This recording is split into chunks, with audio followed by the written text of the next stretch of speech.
Hi, this is Peter Dines from ReaktorTips.com, and today I'd like to show you my new instrument, Loupe 2, a sample slicer and mangler designed for Native Instruments Reaktor.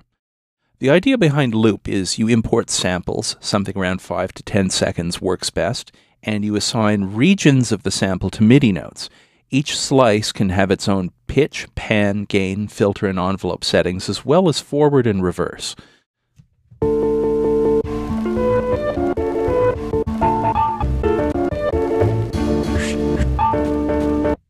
Now let's hear what it sounds like in a song.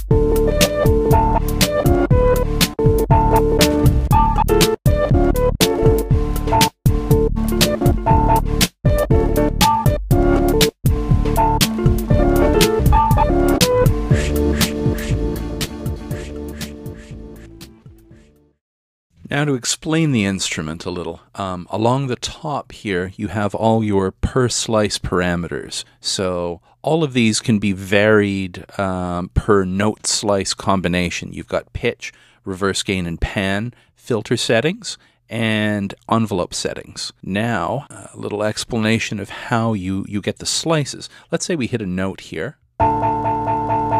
That's the middle C on my MIDI controller. So once we've hit that, we can click and drag on the waveform and move the slice points around like so. There's actually little mouse over hints on everything, so it's the instrument is pretty much self-documenting. So let's move the middle C slice.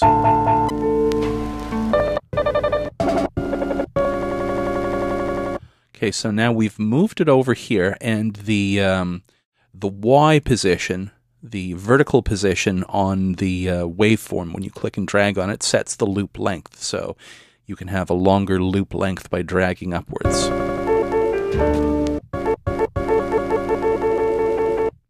Now the other way you can set slice points in Loupe 2 is by auto-slicing. You set the lowest note in the range you want to affect. Here I've set middle C, that's the default. And the number of slices that you want to slice the sample into.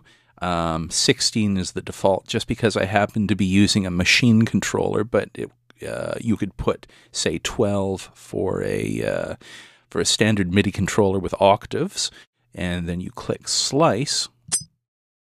And now when I hit the pads, those slices will be evenly distributed across the sample, like so.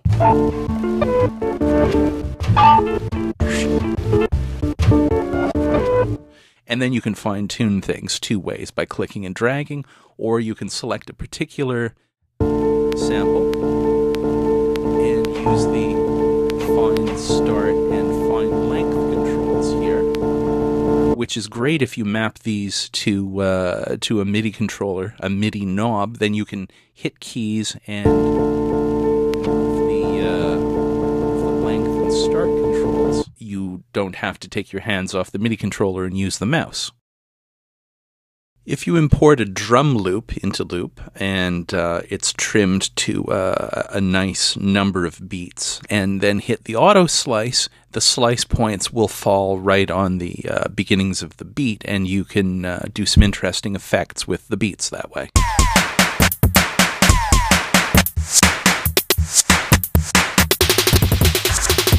And you notice you can get some nice stutter effects by shortening the loop lengths less than the full length of the beat, and get, you know, your sort of square pusher stutter effects. So you can also choose a more free-form beat, and here's a darbuka sample, and I've just set slice points manually by clicking and dragging on the sample, and I've set some parameters like forward and reverse, and turned up the release time on some of the slices, and it gives it an interesting effect.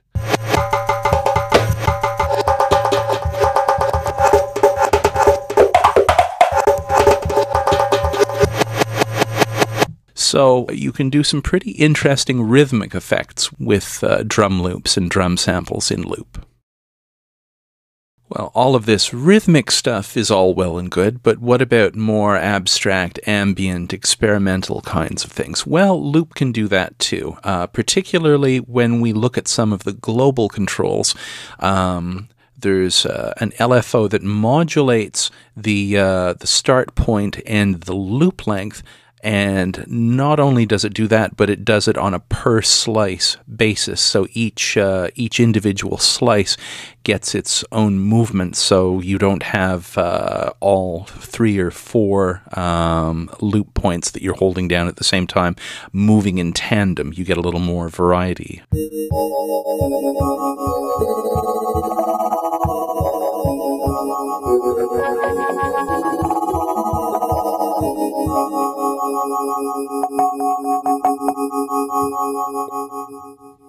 Now I'm going to switch to a different snapshot, and we'll look at the hold control. After you've played some notes, you hit the hold control, and it will work like a sustain pedal. So you can trigger the notes, have them continue playing, and then your hands are free to modulate some of the global controls, which are the ones that are generally down along here in gray and white, as opposed to the per slice controls, which are all color coded. So let's hit a few notes.